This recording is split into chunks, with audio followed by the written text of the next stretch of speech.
8 scuba divers केव diving के लिए इस सिंक होल से नीचे केव डाइविंग के लिए जाते हैं और केवल 4 ही वापस आते हैं। 4 की मौत हो जाती है। तो आइए जानते हैं क्या है Mount Gambier shaft sinkhole tragedy का सच। ये कहानी ऑस्ट्रेलिया की रहने वाली 19 साल की क्रिस्टन मिलोट की है। साल 1973 में क्रिस्टन अपनी फैमिली के साथ ऑस्ट्रेलिया के एक सिंक होल में केव डाइविंग के लिए जाने का प्लान बनाती है और ये क्रिस्टीन की आखिरी डाइविंग बन जाती है। क्रिस्टीन के फादर एक एक्सपीरियंस स्कूबा ड्राइवर थे, इसलिए उन्होंने अपने बच्चों को भी छोटी उम्र से ही स्कूबा डाइविंग में एक्सपर्ट बना दिया था। क्रिस्टीन के भाई स्टीफन और ग्लेन भी स्कूबा डाइविंग में काफ़ी एक्सपीरियंस थे। उनका एक कज़न जॉन पॉकरमैन भी एक अच्छा डाइवर था, लेकिन उसे 4 साल का ही एक्सपीरियंस था। तो ये चारों शाफ्ट सिंक होल में जाने का प्लान बनाते हैं ताकि वह एक नया रिकॉर्ड बना सके। माउंट गैम्बियर में ये जो सिंक होल है ये 20 फीट गहरा है और ये सिंक होल कैसे डिस्कवर हुआ इसकी एक अलग सी कहानी है। एक बार की बात है, एक बार एक किसान अपने बड़े सारे घोड़ों को लेकर उस ग्राउंड में जा रहा था तो अचानक एक घोड़ा आधा एक गड्ढे में फंस जाता है। जब किसान पीछे मुड़ के देखता है तो उसे नज़र आता है कि यहाँ पर तो एक होल है। वो उसको देखकर हैरान हो जाता है और वो होल उसे बहुत गहरा नज़र आता है और नीचे अंधेरा ही अंधेरा दिखता है। तो वह उस होल को बंद करने की कोशिश करता है और ऊपर से पत्थर बड़े सारे फेंकते जाता है, लेकिन वो गड्ढा भरने का नाम नहीं लेता। तो बाद में ये डिस्कवर होता है कि वह एक सिंक होल है जिसके नीचे एक बहुत बड़ी सी केव है।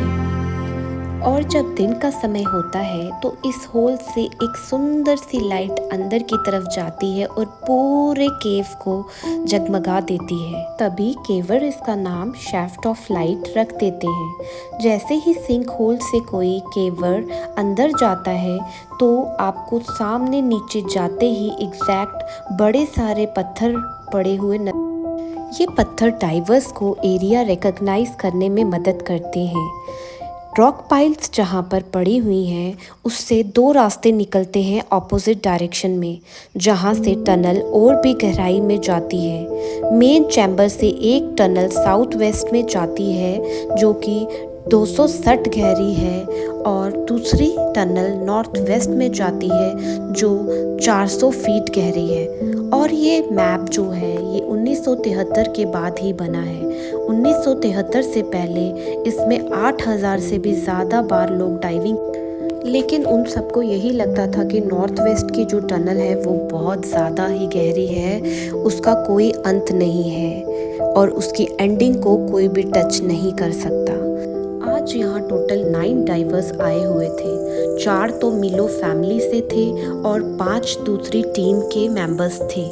सो बेसिकली केव के ऐसे पॉइंट में जाना था जहाँ पर लाइट बिल्कुल भी नहीं है, वहाँ पर विजिबिलिटी बिल्कुल नहीं है और कुछ खतरनाक चीज़ें भी हो सकती हैं। सभी सिंक होल के बाहर एक सेटअप बनाते हैं जिसमें लटक कर रस्सी के थ्रू वो नीचे जाते हैं केव के अंदर।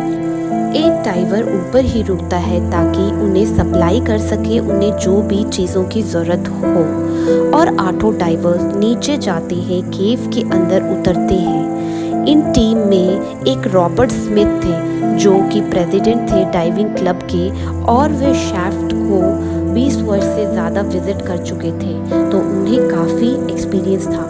लेकिन वे क्रिस्टीन और मिलो फैमिली का सीक्रेट प्लान जो कि रिकॉर्ड बनाने वाला था उससे अनजान थे। इनका सिंपल सा प्लान था कि सभी सिर्फ 200 फीट की गहराई तक ही जाएंगे और फिर वापस आ जाएंगे। ऊपर से जो होल है उससे जो ब्लू कलर की लाइट आ रही है वह सभी को गाइड करेगी। सबसे डेंजरस बात तो ये थी किसी को भी प्रॉपर केव के अंदर डाइव करने का एक्सपीरियंस नहीं था। सभी को ओपन वाटर में डाइव करना आता था जहाँ पर वाटर बिल्कुल क्लियर होता है और वह आराम से तक अपने को ओरिएंट कर सकते हैं। केव डाइविंग में सभी चीज़ें उल्टी होती हैं। शुरू में सभी चीज़ें नॉर्मल चल रही थी। सभी रॉक पाइल्स के एरिया को क्रॉस कर लेते हैं। Christine, Stephen, John and fourth diver Gordon north west के टनल के सेक्शन में आगे बढ़ रहे थे। वो सोच रहे थे कि वह तुरंत 250 फीट की गहराई को टच करके वापस लौट आएंगे और ये करते ही उनका एक नया रिकॉर्ड बन जाएगा। लेकिन ये समय था 1973 का, जब scuba divers regular air cylinder को यूज़ करते थे। स्पेशल मिक्स्ड गैसेस वाले सिलेंडर अभी तक डाइवर्स के लिए एस्टैब्लिश नहीं हुए थे और इससे डाइवर्स की एक लिमिटेशन होती थी कि वह कितनी देर तक अंदर रह सकते हैं। नाइट्रोजन नार्कोसिस इफेक्ट आता है जब डाइवर्स के एयर सिलेंडर में प्रेशर बढ़ जाता है। जिस तरह से वो डाइवर्स डेप्थ में आगे बढ़ते हैं, एयर में जो नाइट्रोजन होती है वो डाइवर्स के ब्लड स्ट्रीम में डिसॉल्व हो जाती है और उन्हें नाइट्रोजन नार्कोसिस के इफेक्ट शुरू हो जाते हैं। केव डाइविंग के डायनामिक्स ओपन स्कूबा डाइविंग से कहीं ज़्यादा अलग होते हैं और इन्हें ये सब जल्दी ही एहसास होने वाला था। 180 फीट की गहराई तक रॉबर्ट स्मिथ पर नाइट्रोजन नार्कोसिस के साइड इफ़ेक्ट शुरू हो जाते हैं और दूसरे टीममेट्स को सिग्नल देकर वो वापस मेन चैम्बर की तरफ लौट आते हैं, जो कि सेफ एरिया था। ग्लेन क्रिस्टीन के पीछे ही था तो ग्लेन उसके शोल्डर को टैप करता है और उसे वापस चलने को कहता है, लेकिन वह वापस लौटना नहीं चाहती थी। वह और भी डीपर सेक्शन में जा रही थी। उसे तो 250 फीट की गहराई को टच करना था। रॉबर्ट के सेफ एरिया के पहुंचने के जस्ट 8 मिनट बाद ग्लेन भी इसके पास वापस लौट चुका था। देन इसके पीछे रेनॉल्ड और पीटर भी आ जाते हैं क्योंकि इनके सिलेंडर में भी ऑक्सीजन खत्म हुई। मतलब मिलो फैमिली के मेंबर्स को छोड़ के सारे वापस आ जाते हैं। रॉबर्ट बाकी के टीम के बारे में इससे पूछता है तो पीटर कहता है कि मैंने तो उन्हें अपने पीछे आते हुए देखा था। मुझे लग रहा था कि वह पीछे ही आ रहे होंगे। फिर सभी को रियलाइज होता है कि वह चारों तो अंदर ही रह गए और अभी तक तो उनके सिलेंडर में ऑक्सीजन भी खत्म हो गई होगी। ग्लेन तुरंत पैनिक हो जाता है और न्यू सिलेंडर लेकर घबराते हुए 225 फीट की डेप्थ में अंदर जाता है। वो लेच की तरफ नीचे आता है।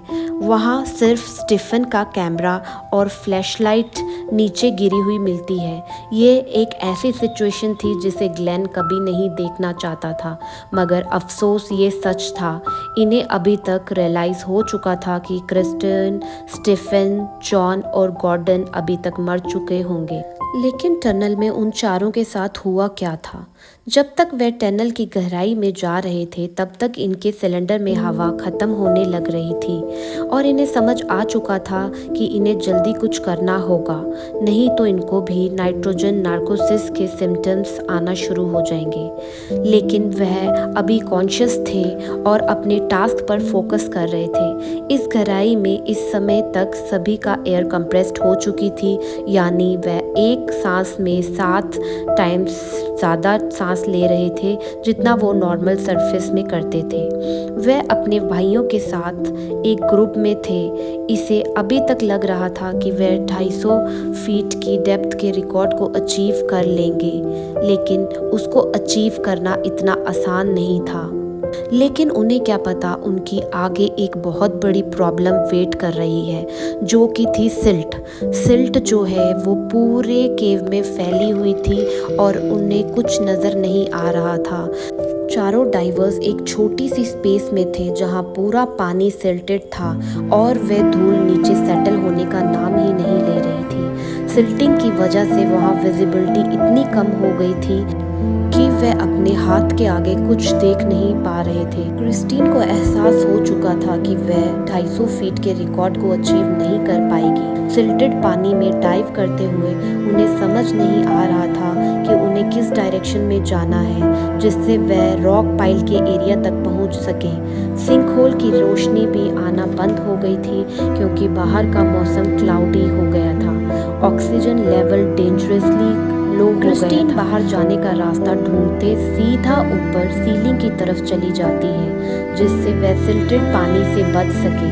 पीछे गॉर्डन भी यही काम करता है। इस समय गॉर्डन और क्रिस्टिन दोनों एक दूसरे को पकड़े हुए रुक जाते हैं। इन्हें पता चल चुका था कि अब ये कुछ नहीं कर पाएंगे। दोनों गुफा के फर्श पर गिर जाते हैं।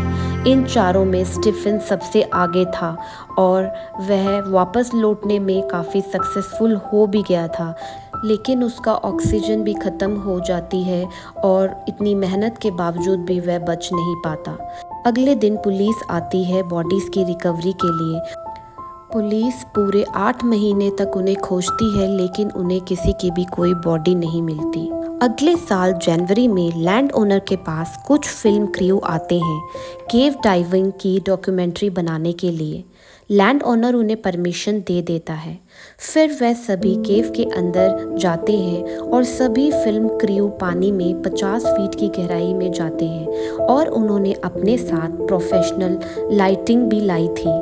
और जब वह केव के अंदर वो लाइट को ऑन करते हैं तो पूरी केव में रोशनी हो जाती है। एक टेक्नीशियन नोटिस करता है कि कोई तीसरा पर्सन उनके पीछे है। जब वह उसे देखता है तो डर जाता है और क्लोजली जाकर जब देखता है तो पता चलता है वह एक डेड बॉडी है। वो पर्सन था स्टीफन मिलेट, क्रिस्टन का भाई। मार्च 1974 इसके लैंड ओनर के लिए ये बहुत अनकंफर्टेबल था कि उनके ज़मीन के नीचे 3 डेड बॉडीज़ पड़ी हैं। इसके लिए वह एक डाइविंग टीम को हायर करते हैं और केव के अंदर जाने के लिए कहते हैं। जब डाइविंग टीम 185 फीट की गहराई में पहुंचती है तो उन्हें क्रिस्टीन की बॉडी मिलती है। टनल के सरफेस पर उसके बगल में गॉर्डन की भी बॉडी मिल जाती है और फिर इसके 20 फीट नीचे उन्हें चौथे आदमी की बॉडी मिलती है, जॉन बॉकरमैन की। ये बिल्कुल अविश्वसनीय था। चारों स्कूबा डाइवर्स बहुत ज़्यादा एक्सपीरियंस थे, फिर भी मौत उन्हें अपने साथ ले गई।